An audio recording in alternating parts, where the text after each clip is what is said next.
সুপ্রভাত বন্ধুরা, কেমন আছো তোমরা সবাই? আশা করি তোমরা সবাই অনেক ভালো আছো আর আমরাও বেশ ভালো আছি। আমি বিউ আর আমার সাধারণ ঘরকন্যা চ্যানেলের আবারও একটা নতুন ব্লগে তোমাদের সকলকে জানাই মিষ্টি ওয়েলকাম। তো চলো তোমাদের সাথে নিয়ে শুরু করে দিই আজকের নতুন ব্লগ। সকালে ঘুম থেকে উঠে থেকেই দেখছি বৃষ্টি কিন্তু ঝিরিঝিরি হয়ে পড়ছেই। আজকের বারটা হচ্ছে বৃহস্পতিবার আর এখন ঘড়ির কাঁটায় সময় হচ্ছে ঠিক সকাল 5:30। আর এই 5:30 থেকেই তোমাদের সাথে নিয়ে শুরু করে দিচ্ছি আজকের ব্লগ। তো দেখো, ঘুম থেকে উঠে বাসি দুয়ারে প্রথমে জল দিয়ে দিলাম। বলছিলামই তো ঝিরিঝিরি বৃষ্টি পড়ছে, তো দেখেছিলে রাস্তাঘাট কিন্তু বেশ ভিজে আছে। আর মেয়েটার পড়াও আছে সকালবেলা, যে রুটে পড়া ছিল আর কি আজকে সকালে মেয়েটার, সেই রুটে কিন্তু কোনো রকম টোটো অটো কিচ্ছু যায়নি। মানে অনেকক্ষণ সময় আমার মেয়েটাকে পড়তে দিয়ে বাড়ি ফিরতে কেটে গেছে, জানো তো। আমি বাড়ি ফিরেছি মোটামুটি সকাল 8টা বাজে। তারপর মেয়ের আছে স্কুল, মেয়েকে আবার স্কুলেও দিয়ে আসতে যেতে হয়েছে।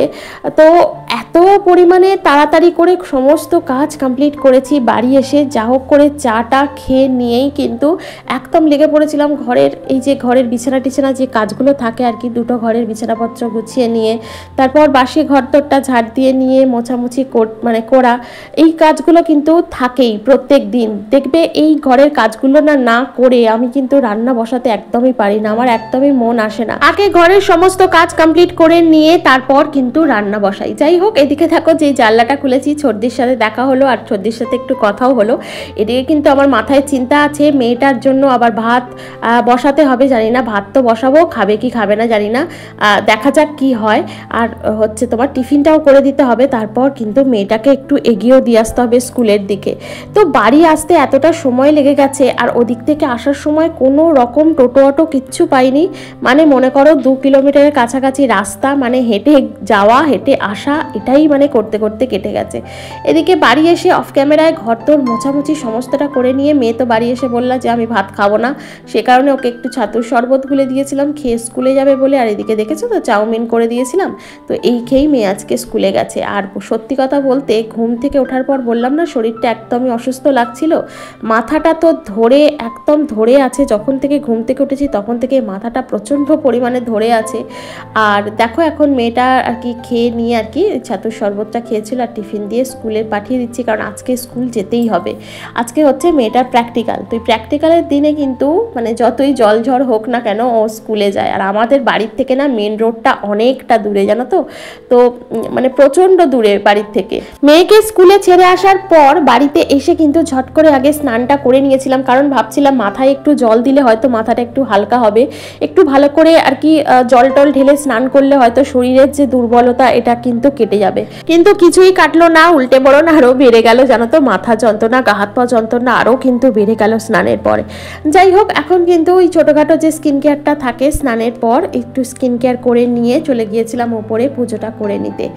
আর পুজো টুজো করে নেওয়ার পর কিন্তু নিচে চলে এসেছিলাম। এসে না আর ওষুধ তো আমাকে খেতেই হয়েছে। পুজোটা করে নেওয়ার পর নিজে একটু কিছু ওই হালকা জল দিয়ে মুড়ি ভিজিয়ে আর কি খেয়ে নিয়েছিলাম।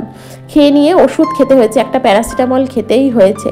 মানে এত পরিমাণে মানে গা হাত পা যন্ত্রণা হচ্ছে, আমি যে বসে যে পুজোটা সারবো সেইটুকুও যেন মনে হচ্ছিল যে আমি করতে পারবো না।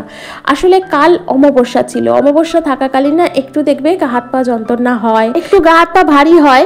তো আমি ভাবছিলাম হয়তো ওই ধরনেরই কিছু হয়েছে আর কি, মানে ওই অমাবস্যার জন্যই হয়তো কিছু একটা হচ্ছে, ওরকম মাথা টাথা ভারী হয়ে আছে। তারপর যত বেলার দিকটা বাড়লো তত কিন্তু দেখছি গাটা গরম হয়ে গেল, আর এতটা পরিমাণে জ্বর এসে যাবে আমি তো ভাবতেই পারিনি। আর এদিকে দেখো মহাদেবকে কিন্তু ঘি মধু মাখিয়ে, যেমন প্রত্যেক বৃহস্পতিবার স্নান করাই, সোমবার স্নান করাই, প্রত্যেক বৃহস্পতিবার সোমবার আর শনি মঙ্গলবার কিন্তু স্নান করিয়ে দিই ঘি মধু মাখিয়ে। আর ওই যে জলটা দেখলেই যে জলটার মধ্যে কিন্তু চন্দন আছে, একটু তোমার ওই সিদ্ধি আছে, অল্প একটু সিদ্ধি পাতা দিয়েছি, তারপর একটু ফুল দিয়েছি, দিয়ে এরকম একটা জল প্রস্তুত করে নিই এবং ওই জলটা দিয়েই কিন্তু আমার ভোলে বাবা বলো বা শিবলিঙ্গ বলো, তো এনাদের স্নান করাই।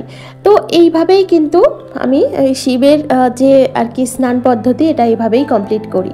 আর এদিকে দেখো লক্ষ্মীর ঘটে কিন্তু আম্রপল্লব দিয়েছি, তারপরে যা যা দেওয়ার থাকে, একটা সুপারি দিয়েছি, যেহেতু আমি কলা আর কি দিই না, তো সে কারণে একটু সুপারি দিই, পান পাতা দিই, তো এই সমস্ত দিয়েই কিন্তু ঘরটা পেতে নিই।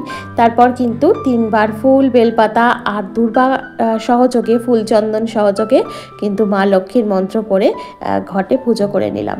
এবার কিন্তু কিন্তু করে নেবো আমার ভোলে বাবার পুজো। আর এবারে জানো তো বেলপাতাটা একদমই ভালো দেয়নি, যেহেতু ফুলটা আমি এনেছি, মানে যেখানে ফুল আনতে গেছিলাম দেখলাম যে এতটুকু ভালো ফুল নেই। মানে সেখানে তো নিলাম না, তারপরে আরও যে দোকান ঘুরলাম সেই দোকানেও দেখছি যে খুব একটা ভালো ফুল নেই। আসলে ফুলগুলো না সব কেমন যেন একটা পচা পচা মতো, জানো তো ওই বর্ষার জন্য না এরকম হচ্ছে। ওনারা নিজেরাই বলছে যে এখন কিন্তু ফ্রেশ ফুল পাওয়া মানে মুশকিল, একটু এইরকম ধরনের ফুল হবেই। তো এদিকে ঠাকুরকে ভোগ অর্পণ করে দিলাম, মা লক্ষ্মীকে ভোগ অর্পণ করে দিলাম, আর মন্ত্র সহযোগে তো দেখলেই ঘট পুজো করে নিয়েছিলাম, তারপর পট পুজো করেছি, তারপর কিন্তু এদিকে মহাদেবের পুজো করেছি, তারপর মায়ের যে পাদুকা আছে আর কি, মা কালীর যে পাদুকা আছে তাতে ফুল চন্দন সহযোগে পুজো করে নিয়েছি, তারপর মাকেও ভোগ দিয়ে দিয়েছিলাম, আর এদিকে প্রদীপ জ্বালিয়ে আর আজকের পুজো সম্পন্ন করলাম আর কি। তো সকাল থেকে নিয়ে তোমাদের তো বললাম শরীরটা প্রচণ্ডই অসুস্থ, তো এই অসুস্থ শরীরে আমি যতটুকু ভিডিও করতে পেরেছি ততটুকুই আর কি তোমাদের সাথে শেয়ার করলাম। কি বলতো, একা সংসারে হবে না, একদম নিশ্চিন্ত হয়ে শুয়ে বসে তো থাকা যায় না। দেখবে যতই শরীর অসুস্থ হোক না কেন, সেই অসুস্থ শরীর নিয়েও কিন্তু উঠে তোমাকে যতটুকু করার ততটুকু কিন্তু করতেই হবে, কিছু করার নেই। অসুস্থ শরীরে কিন্তু অলসতাকে গুরুত্ব দিই না বলেই ভোর থেকে নিয়ে রাত পর্যন্ত এনার্জি নিয়ে কাজগুলো সমস্তটাই যতটা পারি ততটাই কমপ্লিট করার চেষ্টা করি। আর এইদিকে দেখো তোমাদের সাথে গল্প করতে করতে কিন্তু আজকে বৃহস্পতিবারের পুজোটাও কমপ্লিট হলো। তো চলো তোমাদের সাথে শেয়ার করি আমার আগের ভিডিওর কিছু কমেন্ট। ডালিশ ফ্যামিলি থেকে কমেন্ট করেছো, পাশে থেকো দিদিভাই বোনটির, আমিও নতুন চেষ্টা চালিয়ে যাচ্ছি। হ্যাঁ গো, আমরা প্রত্যেকেই কিন্তু এই ইউটিউব জগতে আর কি একদমই নতুন, একদমই আনকরা, তোমার মতো আমিও কিন্তু চেষ্টা চালিয়ে যাচ্ছি এগোনোর। তবে এতটুকু বুঝেছি এই কটা দিন ইউটিউবে কাজ করে যে একজন আরেকজনকে যদি সহযোগিতা না করি, একজন আরেকজনকে যদি সাহায্য না করি তবে এই প্ল্যাটফর্মে কিন্তু এগিয়ে যাওয়া মুশকিল। যেমন তোমরা আমার পাশে থাকো তেমনই কিন্তু আমিও তোমাদের পাশে থাকার চেষ্টা করি সব সময়ের জন্য। আর এদিকে তো দেখলেই ভাত বসিয়ে দিয়েছিলাম, তার মধ্যে দিয়ে দিয়েছিলাম আলু সিদ্ধ, আলু ভাতে আর কি, তারপর কিন্তু করে নিয়েছিলাম একটু মুগের ডাল, আর এই যে লেগলে লঙ্কা ভেজে রেখেছি ওটাই আর কি আলু সিদ্ধটা দিয়ে ভাতের মধ্যে যে আলুটা দিয়েছিলাম আর কি ওটা দিয়ে ভালোভাবে মাখামাখি মানে মেখে নিয়েছিলাম আর কি। আলু সিদ্ধটা শুকনো লঙ্কা দিয়ে আলু সিদ্ধ মাখলে না বেশ ভালো লাগে। তো আজকে আর বেশি কিচ্ছু রান্না করিনি, ডাল আলু সিদ্ধ ভাত এটাই করতে আমি মানে আমার এতটাই মানে কষ্ট হচ্ছিল, বারবার ওই যে উঠে উঠে আসতে হচ্ছিল ভাতটা দেখতে, তারপরে ডালটা কতবার মানে দেখতে আসলাম যে ডালটা হয়েছে কিনা, ডালটা একবার ওই ফোড়ন দিয়ে সাতলাতে আসছিলাম।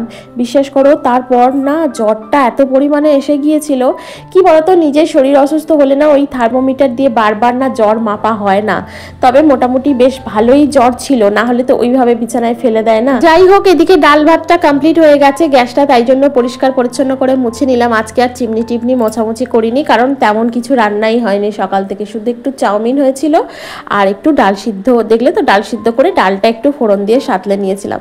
যাই হোক, তারপরে কড়াটাও কিন্তু মেজে নিলাম। কি বলতো, অলস করে যদি আমি সমস্ত বাসনপত্র ফেলে রেখে দিই না তাহলে কিন্তু একটা সময় গিয়ে আমাকেই করতে হবে, আমাকেই মাজতে হবে এই অসুস্থ শরীর নিয়ে, তখন কিন্তু মনে হবে অনেকটা চাপ, মানে অনেকটা বোঝা মনে হবে সেই মানে বাসনপত্রগুলোকে দেখে।